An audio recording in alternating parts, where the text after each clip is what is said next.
His Word, who works to understand it, who works to look at it and to handle the word of truth.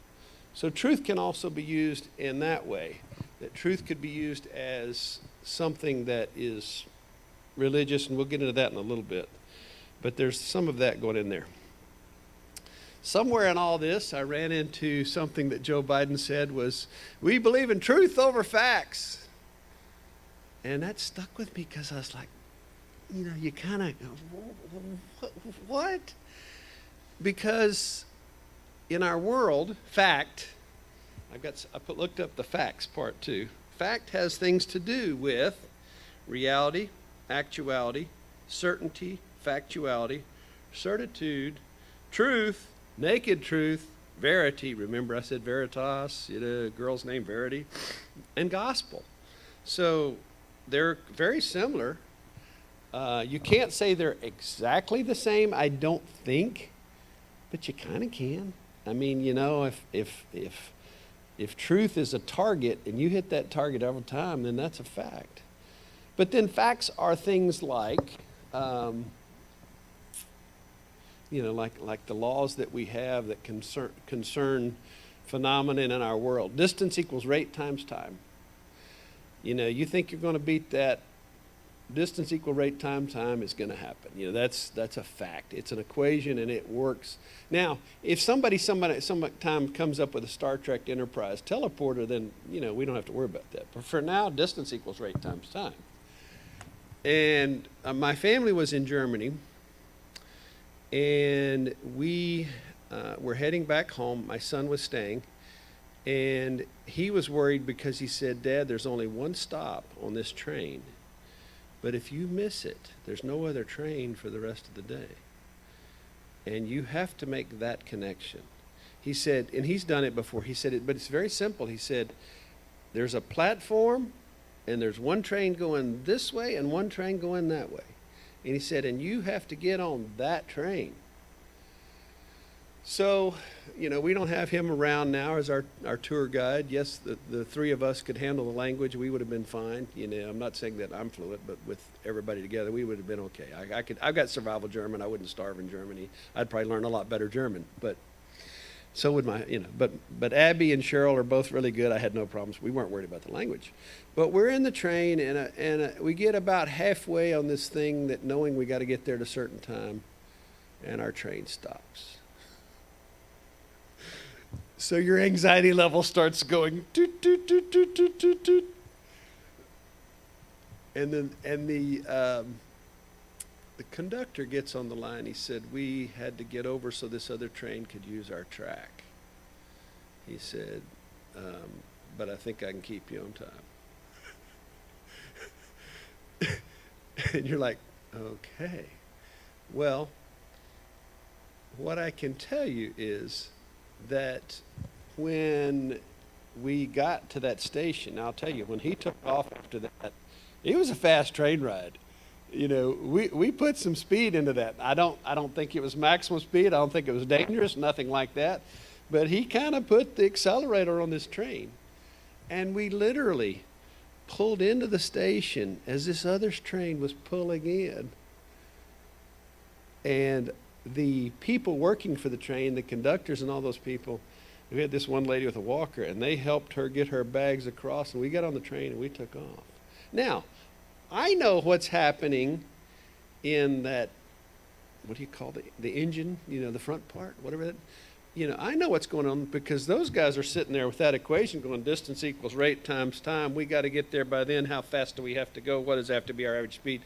And they did it. And they calculated exactly, and they probably, my guess is maybe even talking to the other train and saying, we're going to get there at this time, but we need you guys to shave off. I don't know what they did, but I'm just saying it was a master of communication and mathematics because we showed up, we crossed, and we took off. So the fact is they used the facts to figure out that. Okay, so when Joe Biden made that, I'm looking back at time because I read an article about a reporter who was talking about him saying that. And this reporter said that he was speaking one time, and it was at some kind of deal, and he said the guy said a cuss word over a hot mic, and he felt bad about that. And he actually was sitting at the table with then Vice President Biden, and he said, "What do you do when you do stuff like that?" And Joe Biden said, "You just own it." Okay, what does that mean? I don't know. And so this guy writes this article about owning it, and you know that you kind of go, and because when we move in the future, and he says truth over facts, what he meant to say was truth over lies. But he ended up saying truth over facts. But I do think that I can demonstrate maybe a little bit of how truth and facts can be not the same. Because I could just kind of use a little exercise with you. When the last job report came out, it said that we created 140,000 more jobs. And the stock market went, oh, that wasn't what we wanted. So they took it down, the stock market. And then it got revised, and they said that we had 40,000 fewer jobs, so it revised down by 40,000. And so then the stock market did the same thing. But what's interesting is, and I found this morning, I didn't know that this was going to be there, but I was looking, or did I put it somewhere else? Yeah, I did. I started trying to break down the math. Okay, if we have 40,000 fewer out of 140,000, and you start breaking that down, that's you get down to a 2/7. So let's break it all the way down to just a handful of dollars. If this is the amount of jobs that they said that were created, we got 2/7. So now this is actually the number of jobs that were really created. You're sitting there going, wait a minute, that's almost half of that. Now, that's a big number. And if you look in terms of Americans, if there are 330 million Americans, or whatever plus the number is, and you only have 100,000 jobs created, what gives? I don't know. But that's where we would say the fact that they came out with, they told us that there were this many jobs, and then they had to revise it. So own it? I would hope that our government could do better with their numbers, but that's what, So is that a truth? Where's the truth? The truth is in the numbers. In fact, I do want to throw this at you because I found this pretty amazing. There's a story about Napoleon that they talk about in Napoleon's life. And they said that the one thing that Napoleon did every day was that he had his generals, captains, colonels, whatever their job was, the ones that were supposed to know how many soldiers he had. And so, the report comes down, so Napoleon's sitting there and they start reporting to him, and it said, okay, C Squad has, 300 men, and of the 300 men, we lost 20 yesterday, and 8 are on sick call. Okay? And he goes through this whole deal, and you're like, shouldn't that be a number like the generals somebody else deals with, not Napoleon? No, because that's one of the things that they said when Napoleon fought a battle, he knew how many troops he had, and he was pretty dang sure going to know exactly what the other side had too. His spies were working hard overtime to try to know how many. In which Napoleon wasn't going to enter into a conflict with somebody without knowing the numbers.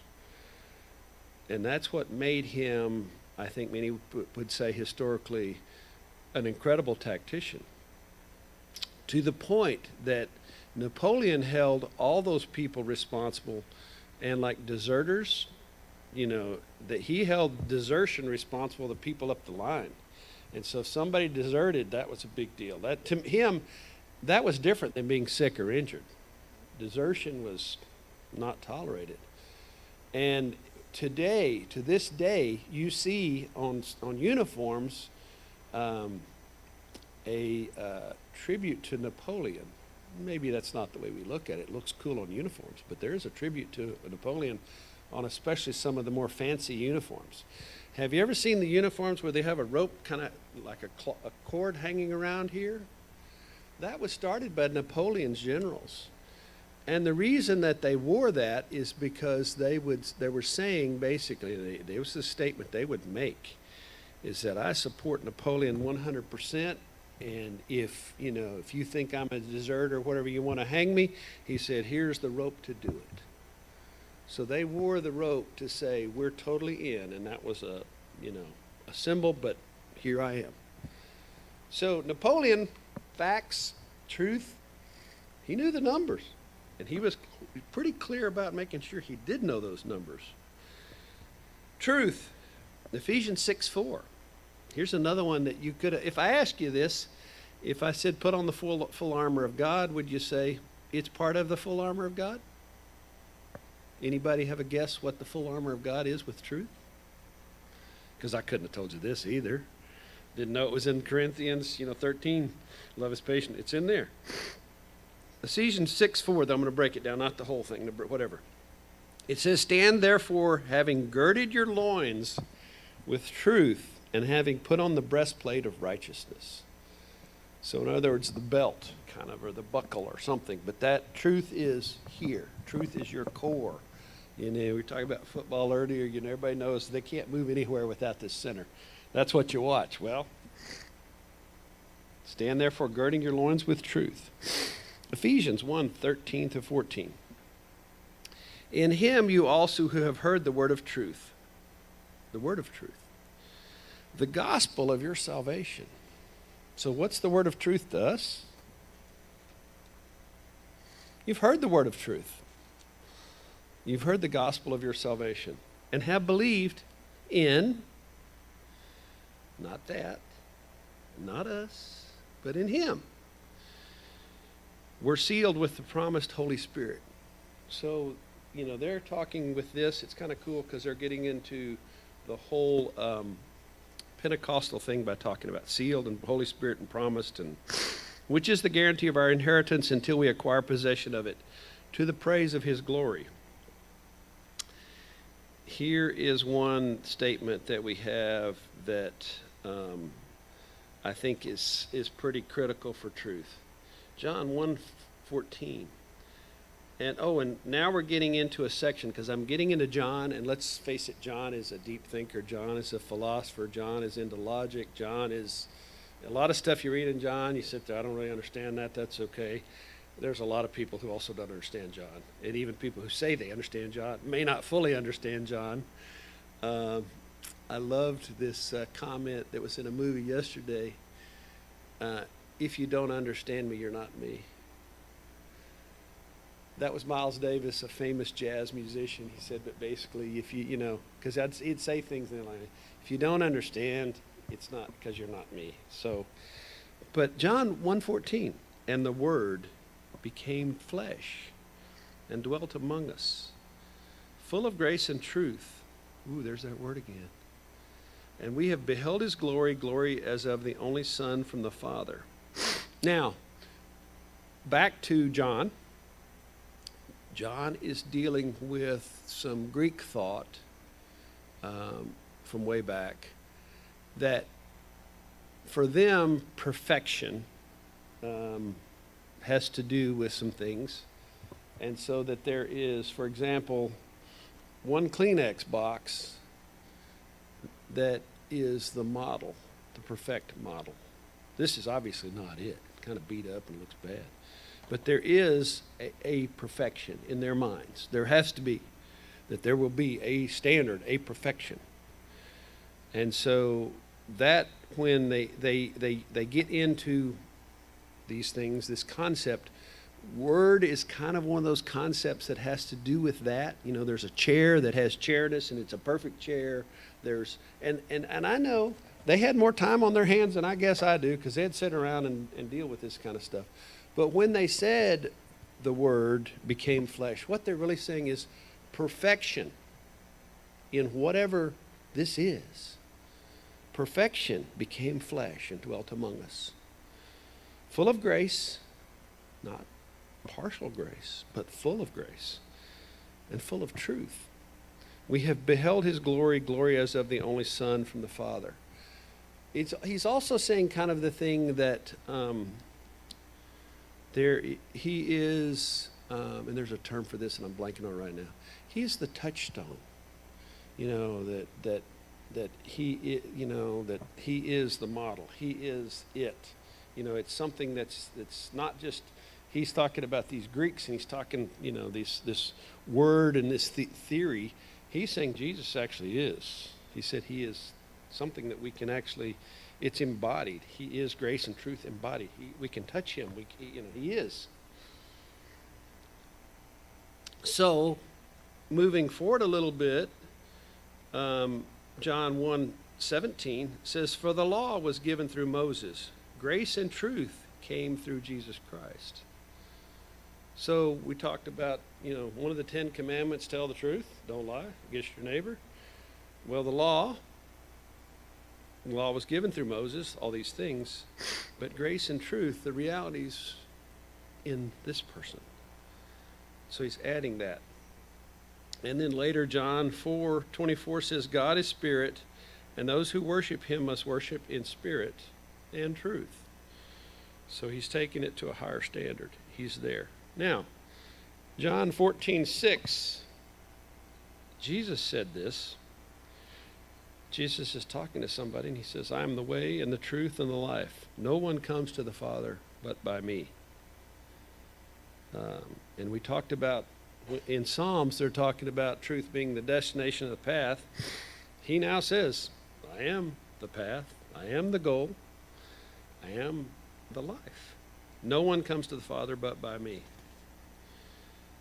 And I love this one, and I think it's a great phrase that, you know, if you want to have something that's carved on your headstone, this would be a good one.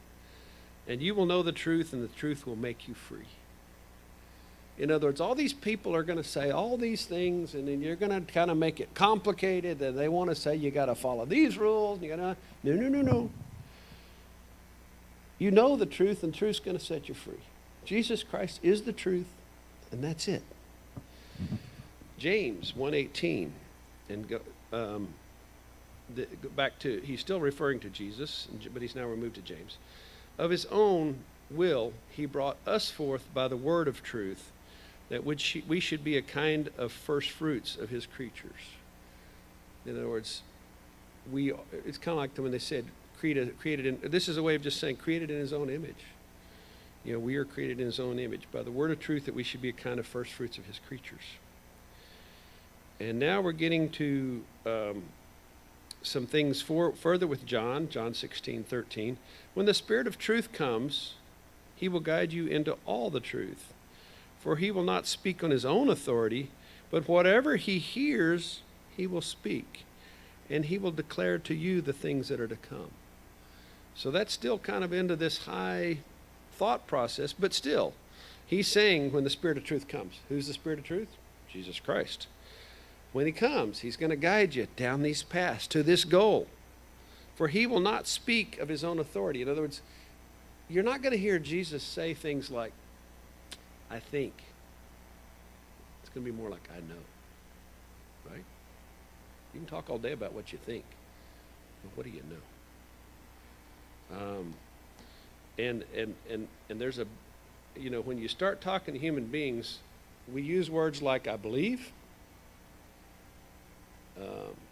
because we have a little trouble saying "I know." Sometimes. As a policeman, you would probably say, people, I believe, I think. They're going to be a little, but I don't want to say "I know." You know, "I know Joe did it." Well, I think Joe did it. I believe Joe might have been involved, you know. But I think it's interesting when we get to those things. And, you know, one of the blessings in my life, actually, it's kind of weird, but, you know, when Bush was president, the Secret Service people had to hang out in the ED whenever he was around. And you want to talk about some of the most bored people on the planet? Sorry, but they had to hang out. That was their job. They had to be there.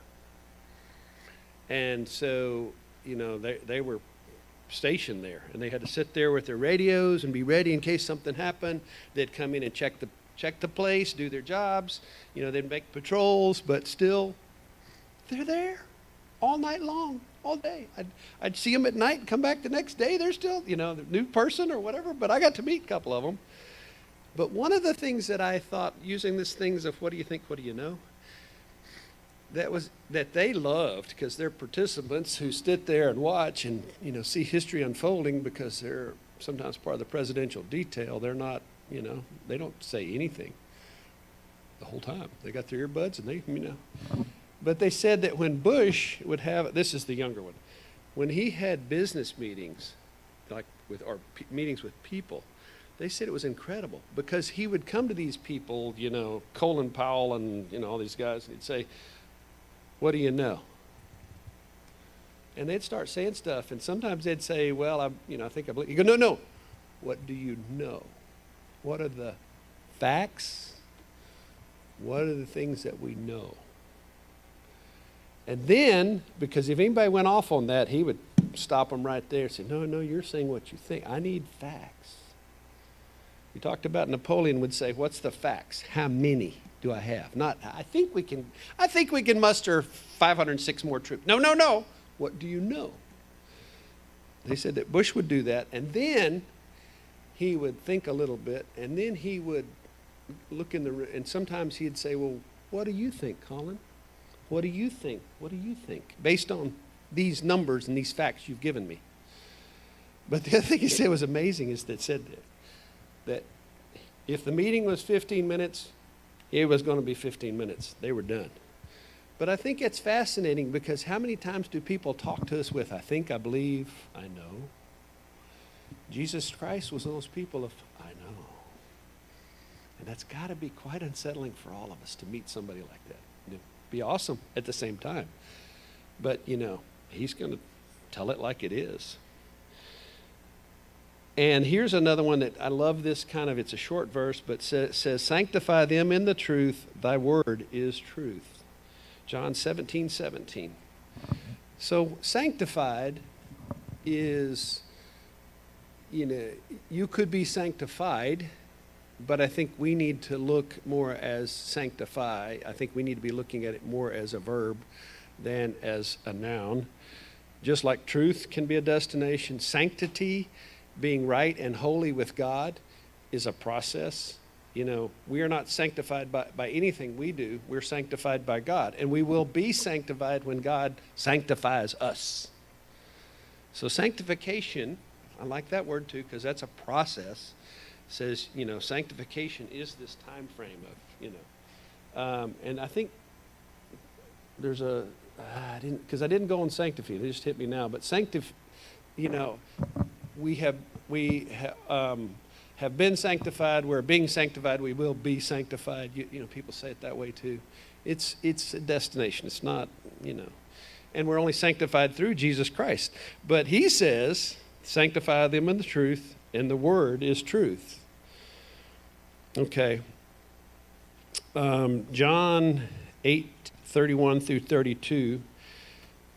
Jesus said to the Jews who had believed in him, "If you continue, truly my disciples," here it gets heavy, "and you will know the truth, and the truth will make you free." So he's going back to that too. 1 John 1:8, "If we say we have no sin, we deceive ourselves, and the truth is not in us." I think you could say that truth and lie are like light and darkness. You have any light, it's not darkness. And so if you have anything, he's saying, if we say we have no sin but we lie, truth is not in us. So the light is not in us. And 1 John 3:18, "Little children, let us not love in word or speech, but in deed and in truth." So that one hits us really hard too.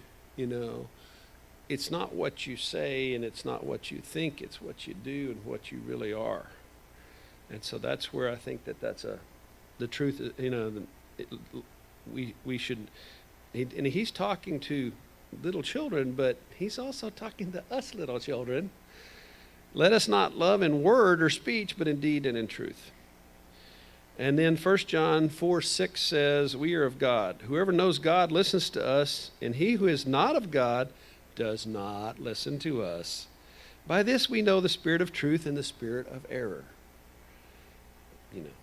We're going to say the words, do you listen? And here's one, I think it's a really big one too. 3 John 4. No greater joy can I have than this, to hear that my children follow the truth. In other words, they follow me. Okay, and I kind of did all this to kind of get to where I am right now, because I think this is a crux of some fun stuff. Because to me, this is the showdown. This is the gunfight. And so John 18:29 through 38. So Pilate went out to them and said, "What accusation do you bring against this man?" And they answered him, "If this man was not an evildoer, we would not have handed him over." Now you got to understand, they took Jesus late at night. It wasn't done by light of day. It wasn't a normal arrest. It was all crazy. And so now they've got him in Pilate at dawn, because they're not going to wake Pilate up in the middle of the night. But they've spent the whole night abusing Jesus and trying to get him to confess and doing all this kind of stuff that's underhanded. But now they, well, if he wasn't evil, why would we bring him to you? Cop out. Pilate's no idiot. So Pilate said to them, "Well, take him yourselves and judge him by your own law." Now you realize Pilate's in a funny position, because Pilate is a Roman. And the Romans are in charge of all the world, pretty much at that time. That's where we get this Pax Romana, peace of Rome, because if nobody's fighting, you got peace, because Rome was it. But at the same time, Romans were not foolish, and they said, okay, well, there's still going to need be some government and some layers and whatever. So with those government layers, if the king is not rebellious against him, the king can still be the king. King Herod was still king over Jerusalem, over Israel, whatever. But he still had to answer Pilate. Be kind of like being the governor, answer the president. There's still this order. And even then, King Herod didn't take everything, so he passed it down to the Sanhedrin. So the Sanhedrin is who has Jesus. And so Pilate said, "It's one guy. Do you expect me to do all this for one guy? Can't y'all handle this? It's just one guy. We're not talking about an insurrection with 50,000 people. We're talking one guy. What's the problem?" Okay, then the Jews got to figure out a way to handle that. And they said, "It is not lawful for us to put any man to death." Are they telling the truth? Not according to Old Testament. There's some Old Testament stuff that it could be the death penalty, stoning, etc. They're not really telling the truth. Now, their laws may have changed by then, because, that's kind of like crowd justice. And so by then, Herod may have said, "No, you're not going to do this. You can do some things, but you're not going to stone people in the street." I don't know. But they're not telling the truth with that either. It is not lawful for us to put any man to death. And this was to fulfill the word which Jesus had spoken, to show by what death he was to die. In other words, he can't die by their hands. He has to be on a tree, right? Okay. So it says, Pilate entered the praetorium again and called Jesus. So Pilate's sitting there on his stool, throne, whatever kind of thing. And he said, "Are you the king of the Jews?" Because Pilate's sitting there going, "No, that's Herod." And so Jesus answers Pilate with a question. "Do you say this of your own accord, or did others say it to you about me?" Whoa. Pilate's stuck here. Kind of, what now? Because let's face it, a lot of people are going to sing when they're in that kind of a situation. They're going to say everything they want to die. They don't want to die. They want to know. Jesus is laying it back at him. Pilate answered, "Am I a Jew? Your own nation and the chief priests have handed you over to me. What have you done?" Jesus said, "My kingship is not of this world. If my kingship were of this world, my servants would fight that I might not be handed over to the Jews. But my kingship is not from the world." So he's saying that his disciples would be grabbing arms, and all these people that he's touched through all these years would be at arms. And so he's saying it's not a rebellion. This is not a rebellion. This is a different deal. Pilate said to him, "So you are a king?" Jesus answered, "You say that I am a king. For this I was born, and for this I have come into the world, to bear witness to the truth."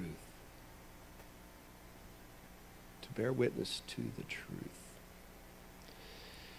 Everyone who is of the truth hears my voice.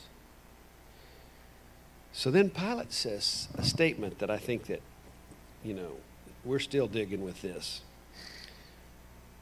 Pilate says, "What is truth?" After he said this, he went out to the Jews again and told them, "I find no crime in him. I find no crime in him," something, And Pilate, and so then after he said this, they turned him back to them, and they sent him back, and the whole process kept going, sort of. Until Pilate finally says, "Well, you can pick. Do we kill this guy or kill this guy? Do we kill Barabbas? Do we kill Jesus?" So, here is where there is a lot packaged up into Pilate's question of what is truth. Because I told you from a political standpoint, where does Jesus stand? Is he an earthly ruler? Jesus denies that, but yet he's in charge of the cosmos. So he really is over everything. He clearly has power over Pilate. Pilate just doesn't know it. But there's that truth. The other thing that is going on is there's a religious war going on here too. And when I say that, I was looking at this last night. I can't say all, but a lot of religions feel that their religion is the truth. They believe that in whatever ways, and things are truthful, and whether it's the Quran, the Bible, truthful. And when I get into that, I told you that we have some words to say about truth. We have gospel, we have the gospel truth, we have naked truth, So with religions, there's going to be of what is true and what is not, because we take that to a higher standard. As people are willing to die for religious truths that they believe. So there's a religious war going on in this room too, because we don't know what Pilate's religious belief was. We know he's not a Christian. We know he's not a Jew, because he would be otherwise with Sanhedrin. But, the Romans had a lot of synchronistic belief, and they followed some of the stuff from the Greeks, and there's all these things that they believed. And so on a religious, deal, this is not what's going on here. But yet, it's still a religious war happening in this room, because the Jews are saying one thing, and Jesus is different. Jesus is one of them, but he has a different message. And so the Jews are having problems with it. Pilate's having problems with it. If you're from another country, you're going to have, today we have people who have problems with Jesus. Let's face it. So that war is going on. So there's a political. There is all of these things kind of in play. And you could think about it and probably even find more ways that when he says he's the truth, that people are having problems with that. And so Pilate's even saying, truth, what's truth? Because, should I just execute you because they want it done? Now, here's another thing that's funny about this whole mess. Does it really matter to Pilate whether Jesus dies or not? Because it's just a man, just a person, one person, not an army, just one person.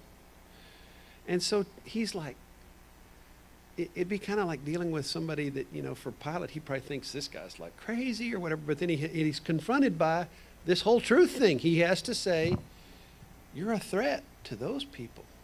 But you say you're not a threat to me or mine, but are you a threat? And one of the things that I still like from seminary they kept going back to is that Jesus was a threat because he threatened their stuff. They were afraid God would take things away from them. And so Jesus was a threat.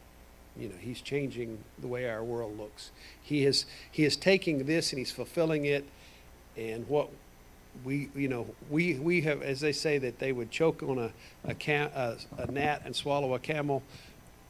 They're having trouble trying to put all this together because they've confronted with Jesus the truth. They've got him there. But they want to say, well, wait a minute, that's blasphemy. He can't say he's the Son of God. But then again, he does these things. The other area that I look at Jesus, there's a war going on that, is in a different level. But for me in healthcare, is there a war going on with Jesus in healthcare? Let's say you're a doctor. You can do things. You can't do what Jesus does. Jesus does miracles. He does stuff that doctors have been trying for years to fix. And I can give you multiple stories. To fix this kid who can't walk, to fix this person who can't see, to fix these lepers. Jesus does it. So there's a whole war even within just healthcare right there. I mean, who needs healthcare if you got Jesus? He's the truth. He is the touchstone. And so all of this is going on, but Pilate finally just says, look, it's kind of a waste of my time. I don't see him as a threat. He doesn't look like he's a threat. It's not like you got Samson there who can rip the whole place down. You got Jesus, and he's been beaten up a little bit, tattered, And so he doesn't want to do anything else, but he says, what's truth? He's confronted with the truth. But that's when he has to say, what is truth? And so I think that, I think the other thing that Jesus does that is just wonderful in this whole encounter, there's not a lot of words spoken here, right? It's not like a speech. There's just a couple of sentences. But one of the things that Jesus is asking Pilate to do, which Jesus asks us all to do, is he says, who do you say I am? Who am I to you, Pilate?